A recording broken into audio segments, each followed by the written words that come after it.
제가 이번에는 독일 출장을 한 주간 다녀왔습니다. 독일 선교 기구들과 새 선교 방향과 정책을 논의하는 회의가 있었습니다. 출장 일정 중에 독일 헤센주의 카셀 대성당의 대림절 예배에서 말씀을 전했습니다. 그런데 독일 루터교의 주교님이 저를 조셉 김이라고 소개했습니다. 저희 금가는 봉화를 본으로 하고 한자로 검은고 금자를 성씨로 쓰고 있습니다. 전국에 약 2만 명밖에 안 되는 희성입니다. 저희 근문의 족보는 1476년 발갈된 우리나라 최초의 족보인 안동건시 성화보에 이어 두 번째로 발간된 가장 오래된 족보 중에 하나로 알려져 있습니다. 그러나 워낙 희귀한 성씨다 보니 많은 사람들이 쇠 금자를 쓰는 김씨와 착각을 합니다. 희성을 가진 일종의 컴플렉스인지 저희 집안 사람들은 김씨로 불리는 것을 무척 싫어합니다. 김씨들과는 아무런 원한이 없습니다. 제가 출장을 가느라고 저희 진려의 결혼식을 참석을 못하고 저희 아내만 보냈습니다. 그런데 결혼식에서 사고가 터졌습니다. 요즘은 결혼식 보니까 신랑 신부 아버님들이 짧게 주례사를 하는 경우가 많더라고요. 그런데 신랑 아버님이 저희 진려 이름이 금진아인데 김진아 양이라고 그랬습니다.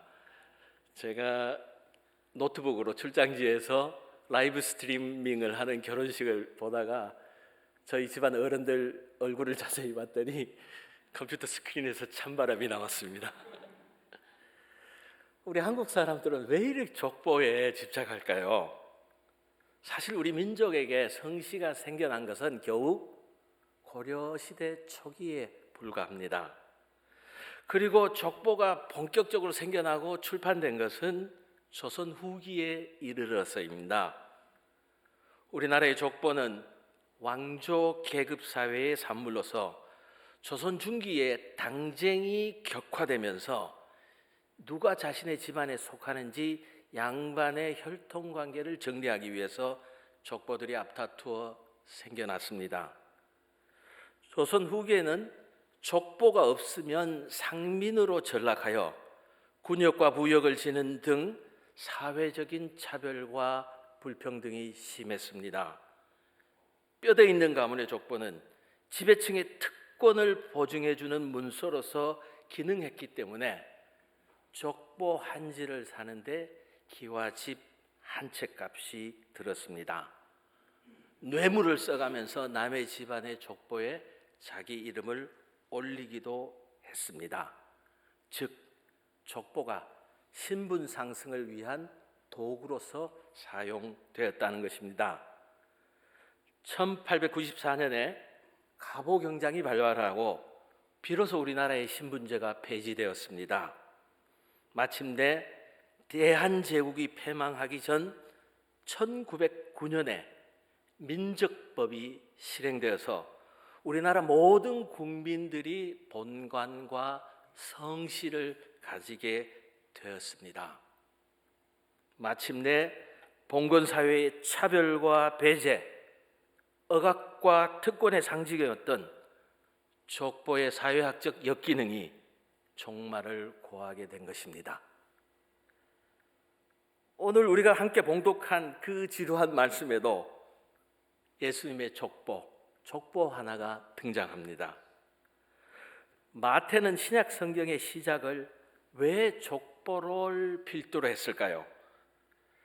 마태는 유대인들에게 예수 탄생의 정통성을 드러내고 유대인들에게 복음을 전하기 위해서 예수님의 족보를 마태복음, 신약 성경의 첫머리에 두었다는 것이 정설입니다.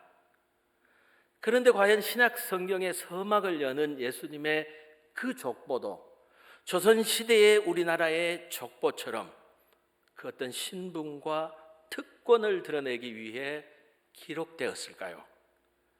다른 계급과 인종을 차별하는 도구로 쓰여졌을까요? 과연 우리들의 족보와 예수님의 족보는 무엇이 다를까요? 대림절 셋째 주를 맞이하며 오늘은 우리가 함께 예수님의 족보를 한번 살펴보면서 어떤 역사적 계보의 맥락에서 예수님께서 이 땅에 강림하셨는지 그 의미를 살펴보고자 합니다. 과연 우리들의 족보와 무엇이 다른지 눈여겨보도록 합시다. 첫째로 예수님의 족보는 구원의 약속과 성취입니다. 마태복음 1장 읽기가 참 지루하지요.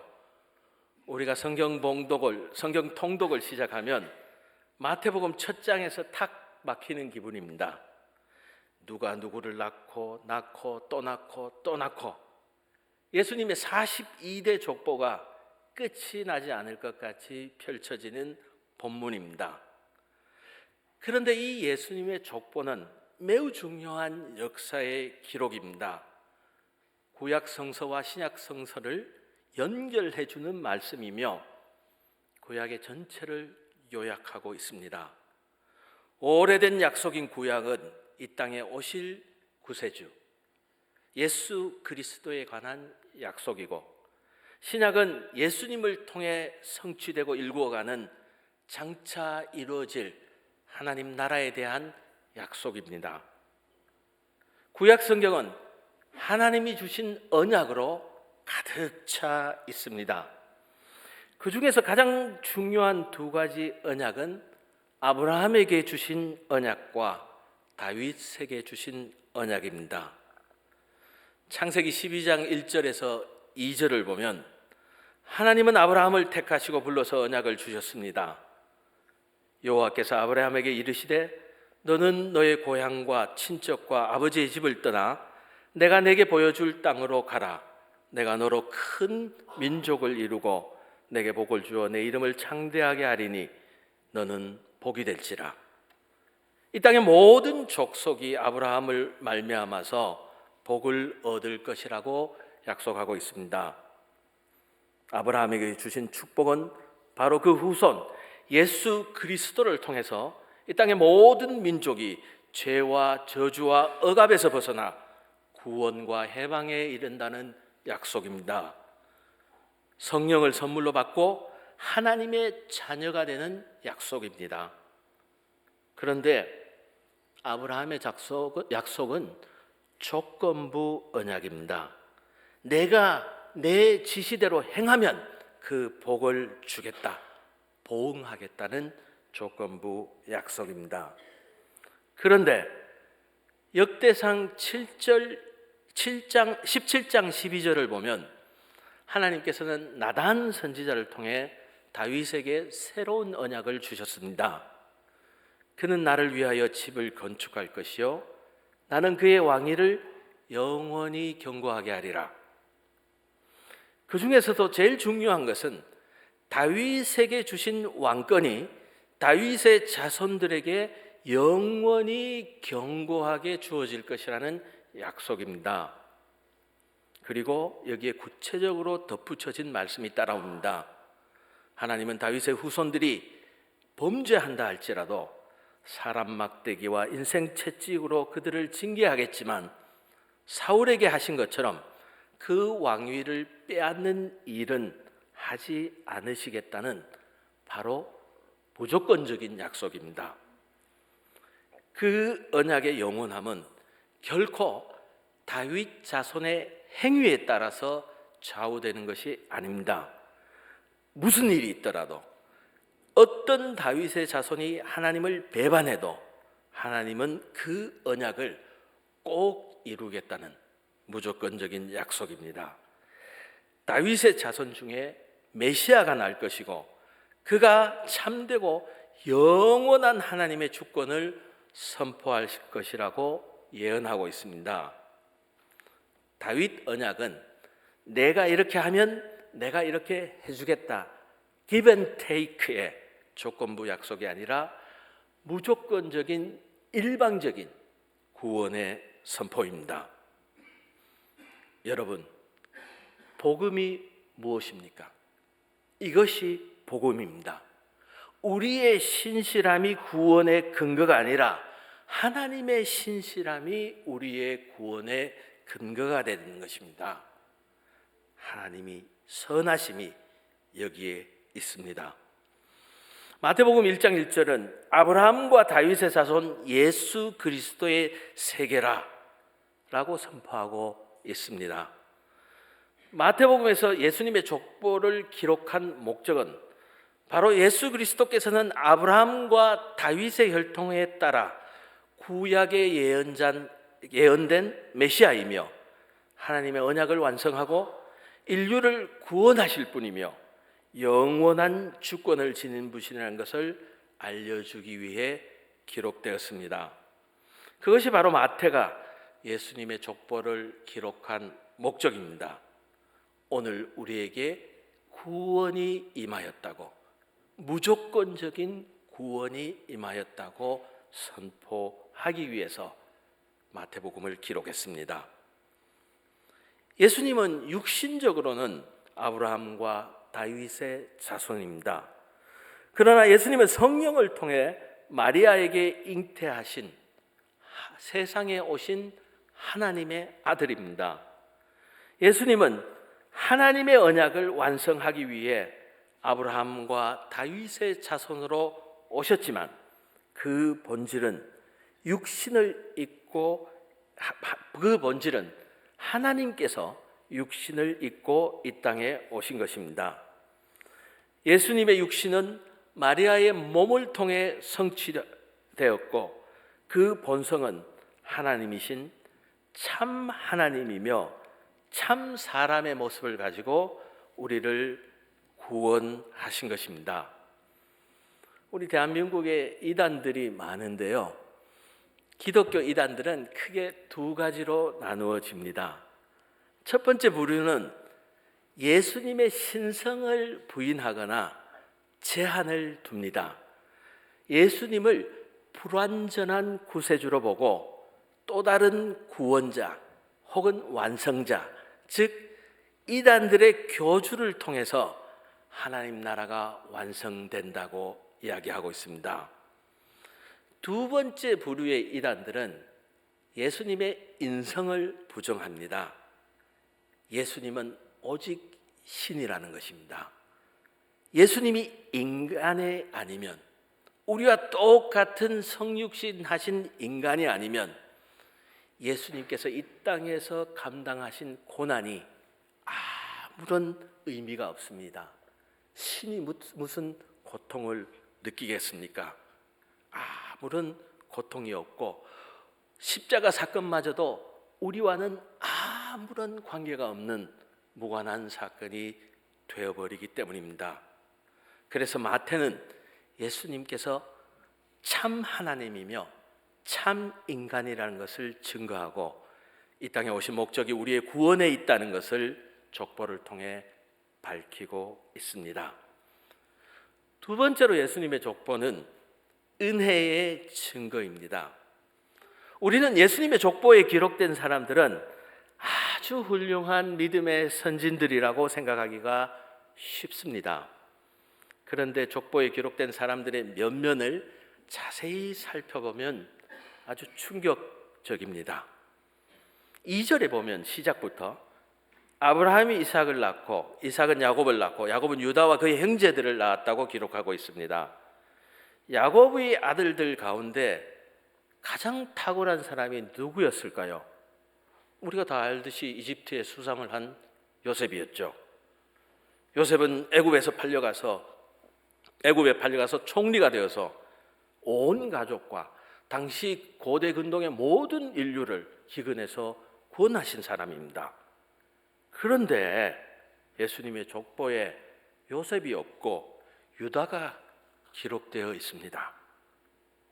요셉이 애굽에서 종노릇하고 감옥에 있고 한참 고생할 때 유다는 가나안에 가서 가나안 여성과 결혼을 하고 3명의 아들들을 두었습니다. 그리고 장남을 가나안 여자 다말과 혼인을 시켰어요. 그런데 이것은 하나님께서 전혀 기뻐하시는 일이 아니었습니다. 더구나 첫째 아들은 하나님 앞에서 범죄해서 자식 없이 일찍 죽고 다말이 과부가 되었어요. 우리가 구약의 율법에는 아들의 아내가 과부가 되면 그 다음 아들이 이제 결혼하게 해서 경제적으로 형수를 그 둘째 아들이 책임지게 되어 있습니다. 그래서 당시 관습에 따라 다말을 둘째 아들에게 장가를 보냈습니다. 그런데 둘째도 자식 없이 죽고 말았어요. 유다는 셋째 아들, 자기의 유일하게 남은 아들도 죽을까 봐 겁이 나서 다말을 친정으로 돌려보냈습니다. 그런데 이 다말이 만만한 분이 아니었어요. 시아버지에게 소박맞은 다말은 자신의 신분과 경제력과 지위를 회복하기 위해서 창녀인 것처럼 속여서 시아버지 유다를 유혹해서 시아버지의 아들을 낳게 됩니다. 이 아이들이 베레스와 세라인데 오늘 예수님의 족보에 올라와 있습니다. 놀랍지 않아요? 사실 예수님의 족보에는 세상적으로 위대하고 훌륭한 사람들만 포함된 것이 아니었습니다. 죄가 많고 불완전하지만 오직 하나님의 은혜로 언약의 백성이 된 사람들이 기록되어 있는 것이 예수님의 족보입니다. 예수님의 족보는 그 죄 많은 인간 군상들에게 베푸신 하나님의 은혜의 기록입니다. 세상의 족보는 장남을 중심으로 이어집니다. 그러나 예수님의 족보는 장자 혈통을 따르지 않고 있습니다. 야곱, 유다, 다윗, 솔로몬 하나도 장남이 아닙니다. 그 이유가 무엇에 있겠어요? 하나님께서는 겸손한 자를 높이고 교만한 자를 낮추시고 선택과 예정을 통해 구속의 섭리를 이루시기 때문입니다. 우리가 알듯이 예수님의 족보에는 5분의 여성이 등장합니다.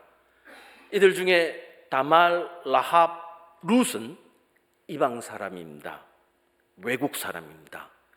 혈통을 중시하는 정통 유대인의 관점에서 볼 때 외국 사람을 며느리로 두는 것은 매우 불경한 일이며 심지어는 범죄시 되었습니다. 하나님께 선택받은 선민 사상이 오늘 이스라엘에게 이르기까지 골수에 배어 있는 구약의 주다이즘, 유대주의는 이방과 피를 섞는 것은 하나님의 저주를 끌어들이는 것이라고 믿고 있었습니다.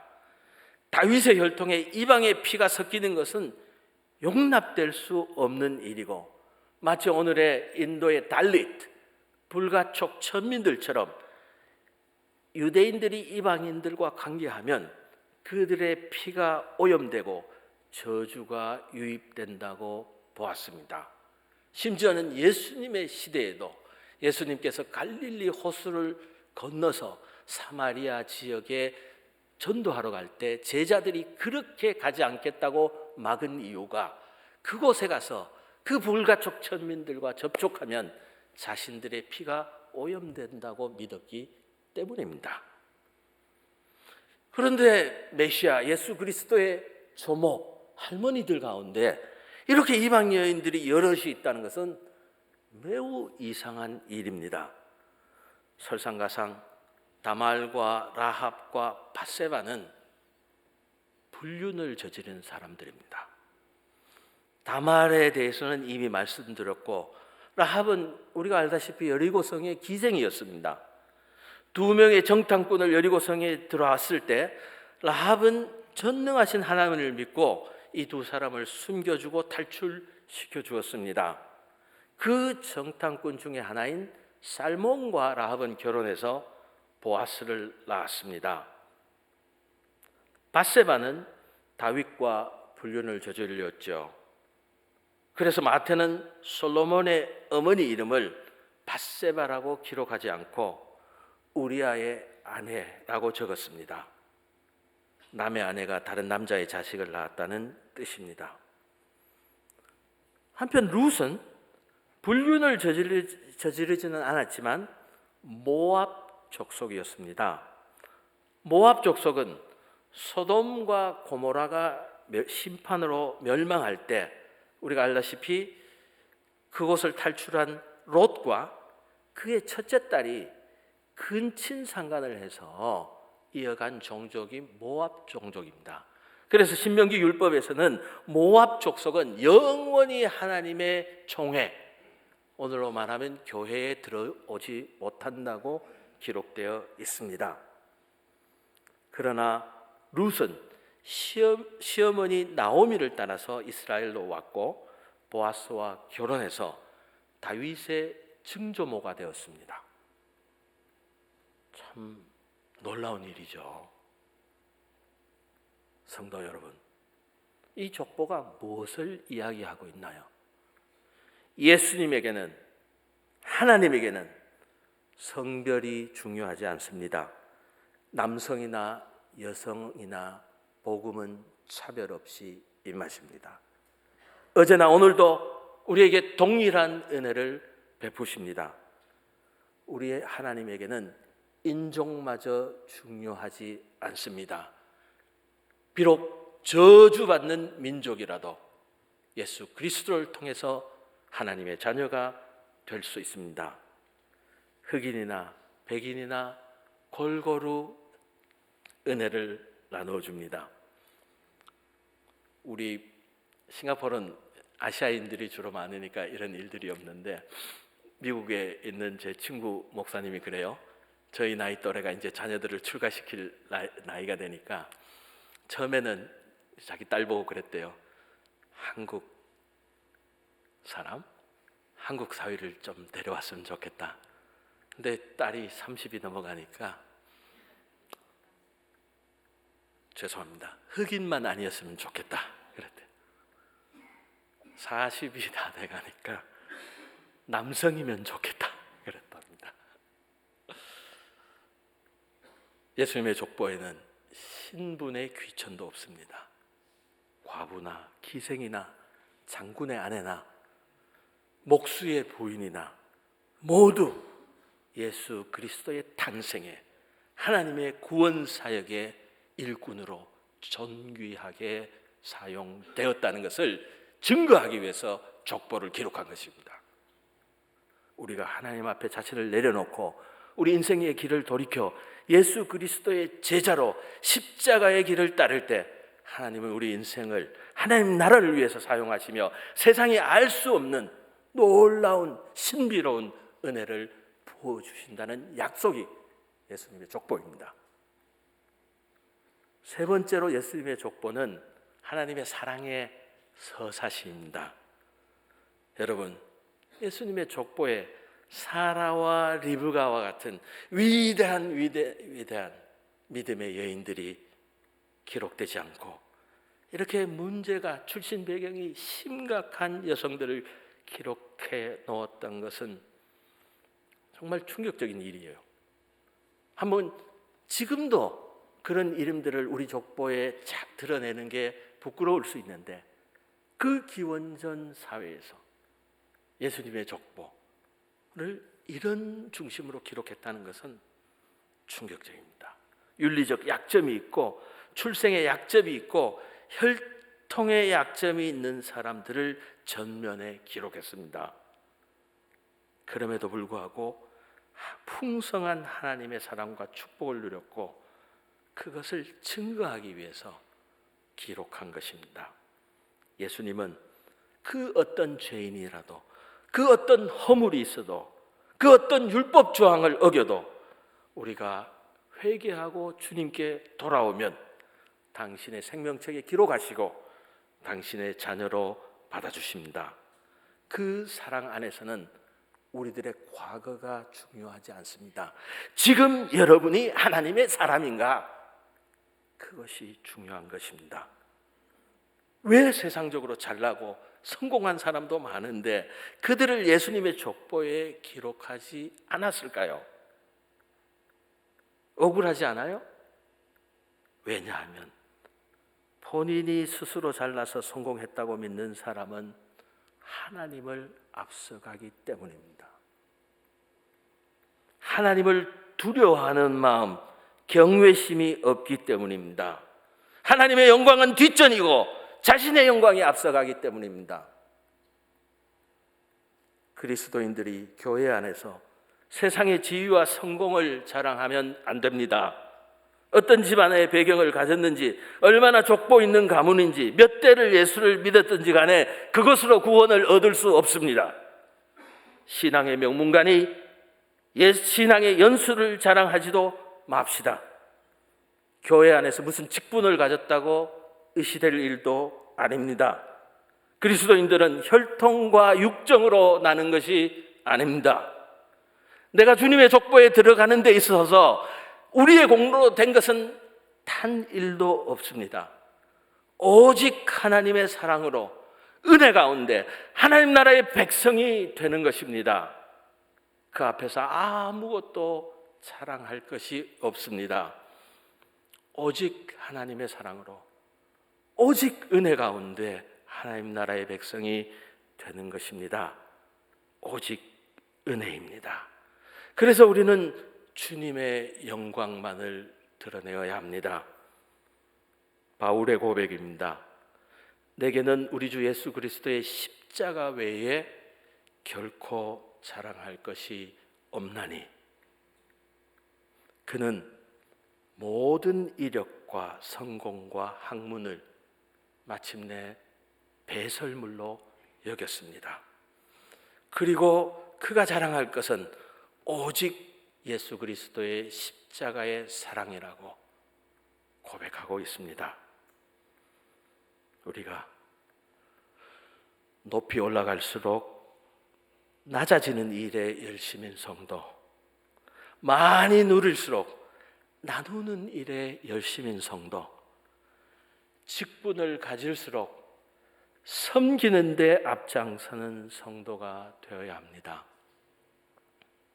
그것이 우리 주 예수 그리스도께서 자신의 목숨을 내어주기까지 뜨거운 사랑을 우리에게 주신 이유입니다. 우리 삶의 한 절이라도 그 사랑 닮아가야 되지 않겠습니까?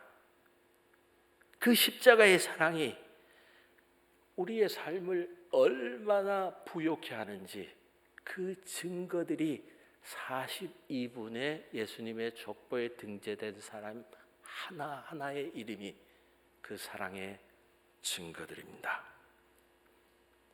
마지막으로 예수 그리스도의 족보는 생명을 살리는 족보입니다. 17절에 보면 예수님의 족보는 세 시기로 구분되지요. 아브라함에서 다윗까지 14대, 다윗에서 바벨론 포로기까지 14대, 바벨론 포로 때부터 예수님까지 14대, 이렇게 구분이 되어 있습니다. 이것은 성경과 인류의 역사를 요약한 것입니다. 첫째 시기에는 하나님의 선택을 받고 왕권을 받은 시기입니다. 아브라함 때는 하나님의 구원의 역사가 새롭게 시작되었습니다. 하나님은 아브라함을 우르에서 불러내어 약속의 땅 가나안에 들어가게 했습니다. 그때부터 인류는 하나님의 언약을 믿고 순종하면서 하나님의 백성이 되었습니다. 이스라엘 백성은 애굽에 가서 400년 동안 종살이를 하였지만 하나님은 모세를 선택해서 그들을 출애굽시켰고 시내산에서 율법을 주었습니다. 그리고 가나안 땅에 인도하여 그곳에 국가를 세우고 왕위를 세우고 이스라엘을 세계의 강대국이 되게 했습니다. 둘째 시기는 이스라엘 역사에서 처절한 비극의 역사였습니다. 이스라엘이 거의 제국과 같은 위치를 누리고 그 화려한 왕궁과 성전을 지었던 시기, 다윗과 솔로몬의 시기에 사실은 이스라엘의 내전과 쿠데타가 끊이지 않았어요. 솔로몬이 죽고 나자 나라는 남과 북으로 갈려졌고 우상 숭배를 시작했습니다. 그리고 마침내 아시리아와 바벨론에 함락되어 이스라엘은 역사 속에서 사라지고 바벨론 유수기에 들어가서 70년 동안 그곳에서 노예살이를 했습니다. 세 번째 역사는 은혜와 회복의 역사입니다. 그 포로들이 고레스 칙령을 통해서 해방되었고 다시 돌아온 이스라엘은 성전을 재건하고 종교와 사회를 개혁하고 신앙 공동체를 부흥했습니다. 그 부흥운동마저도 시간이 지나가니까 사그러들고 마침내 로마의 속국이 되었죠. 그때 역사적으로 가장 어두운 시기에 하나님께서는 당신의 아들 예수 그리스도를 이 땅에 보내셔서 하나님의 역사, 새로운 나라를, 하나님 나라를 일구기 시작했습니다. 예수 그리스도는 역사를 바꾸는 중심입니다. 인류의 역사는 예수 그리스도를 중심으로 기원 전과 기원 후로 구분이 됩니다. 인류의 역사는 타락과 멸망과 죽음에 처해 있었지만 그리스도를 통과하면서 회복과 생명과 소망의 역사로 바뀌게 됩니다. 그런데 우리가 여기서 기억해야 될 것은 예수 그리스도를 통과하지 않고는 새 생명, 새 역사로 진입할 수 없습니다. 우리의 삶이 무의미하고 희망이 없다면, 불행하다면 지금 바로 우리가 그리스도 안으로 들어오셔야 합니다.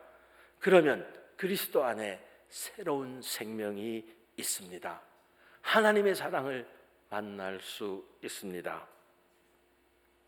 사랑하는 성도 여러분, 이 대림의 시간에 우리 주님은 여러분의 어디에 내재하고 계십니까? 예수 그리스도께서 여러분의 왕으로 계십니까? 진정 여러분은 여러분의 삶이 예수의 통치에, 예수의 다스림에 복종하고 있다고 생각하십니까?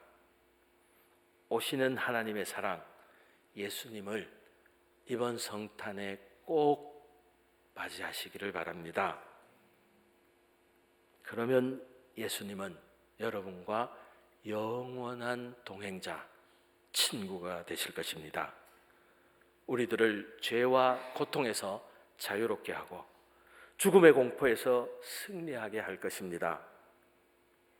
우리들은 하나님의 자녀의 신분을 얻게 되고 영원한 하나님 나라의 족보에 등재될 것입니다. 이미 예수님을 만났다고 생각하시는 분들은 이번 성탄에 새롭게 만나시기를 바랍니다.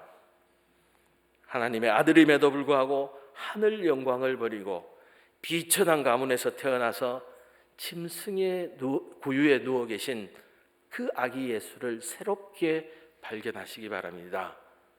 그분이 그 어느 누구도 아닌 바로 나를 위해 오신 분입니다. 성경을 보면 많은 기적들이 하나님의 도구로 사용됩니다. 그러나 우리 아기 예수의 탄생에는 아무런 흔한 기적이 일어나지 않습니다. 심지어 세례 요한이 태어날 때도 그의 아버지 사가랴가 벙어리가 되었다가 혀가 풀리는 기적이 일어났습니다. 그런데 하나님은 이 어린 예수에게 아무런 기적을 베풀지 않았습니다. 베들레헴에는 사람들이 가득 찼고 해산할 여인을 받아주는 여관은 아무것도 없었습니다. 그래서 요셉은 짐승들을 가두어둔 그곳에 들어갔습니다. 짐승들의 똥이 있는 그 더러운 곳에서 더운 물을 구해다가 아내의 해산을 도왔습니다.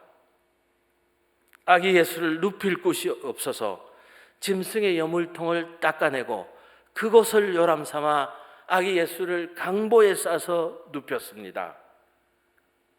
충격적인 천사의 증언입니다. 누가복음 2장 12절에서는 천사는 오늘 세상을 구원하실 구세주가 나셨는데 그 아기가 보자기에 둘둘 말려서 구유에 누워 있는 것이 기적의 표시라고 합니다. 무슨 이런 기적도 다 있나요?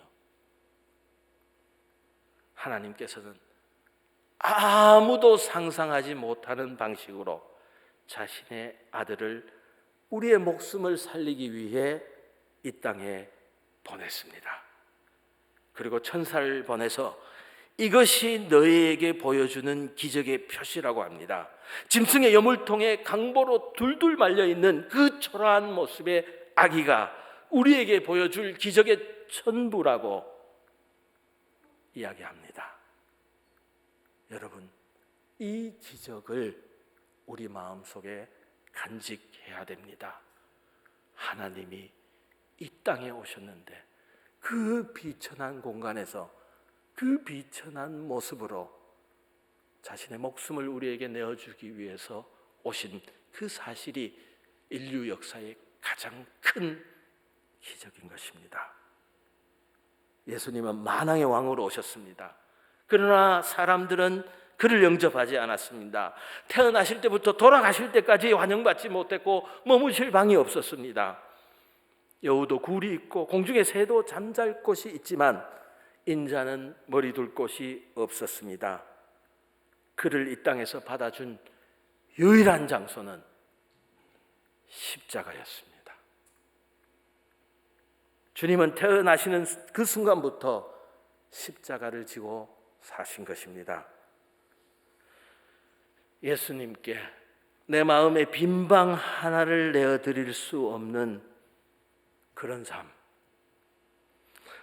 타자에게 먼저 다가가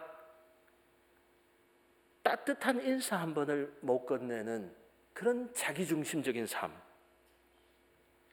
한 해 동안 우리 공동체를 섬기기 위해서 수고한 지체들에게 감사하고 격려하지 못하는 삶으로서는 이 기적이 우리 삶에, 이 성탄이 우리 삶에 무슨 의미가 있겠습니까?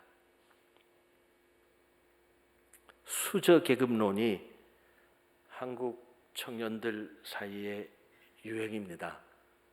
저희 딸이 별명이 금수저인데 이름이 금수지입니다. 그래서 금수저라고 친구들이 놀립니다. 어렵사리 대학을 나와도 신분 상승은커녕 먹고 살기도 힘들다고 아우성입니다. 시대를 역행해서 조선시대보다도 더욱더 부와 권력을 대물림하는 금수저, 은수저가 위력을 떨치고 있습니다. 그래서 젊은이들은 헬 조선이라고 자학하고 있습니다. 이러한 때 우리 교회는 과연 어떤 예수를 마음에 품고 있습니까? 구유에 나신 예수님, 과연 그 비천한 예수님을 믿고 따르기를 원하십니까? 아니면 저 대성당에 화려한 금관을 쓰신 예수님을 바라보며 나도 왕이 되기를 원하십니까? 그 금관의 예수, 세상에서 아무런 변화의 능력을 보일 수 없습니다. 여러분, 세상의 모든 아기는 축복을 받고 가장 안전한 곳에서 태어날 권리가 있다고 유니세프는 선포하고 있습니다. 그런데 예수님은 이 유니세프의 권리조차 가질 수 없었습니다. 십자가 외에는 머리 둘 곳이 없었던 그분은 내가 져야 될 고난과 비천함을 대신 지시러 오신 주님입니다. 그분은 지금도 우리의 마음을 문을 열고 들어오셔서 우리 안에 내주하기를 원하십니다. 볼지어다 내가 문 밖에 서서 두드리노니 누구든지 내 음성을 듣고 문을 열면 나는 그와 더불어 먹고 그는 나와 더불어 먹으리라. 주님에게 빈 방을 내어드려야 할 사람은 여관 주인이 아니라 바로 저와 여러분입니다. 이번 성탄절에도 변함없이 아기 예수님이 오십니다. 우리 모두 우리의 마음의 문을 열고 주님을 모시고 그분과 함께 기쁨, joy, 소망, hope, 평안, peace, 사랑, love 나눕시다. 곁에 계신 교우들에게도 이웃과 벗들에게도 저 고통받는 팔레스타인과 유크레인의 난민들에게도 우리의 축복을 나누는 2023년 성탄이 됩시다.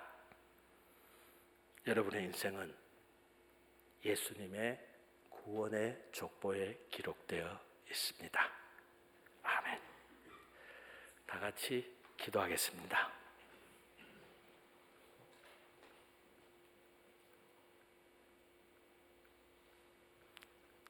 우리에게 오시는 뜨거운 하나님의 사랑, 예수 그리스도를 영접합니다.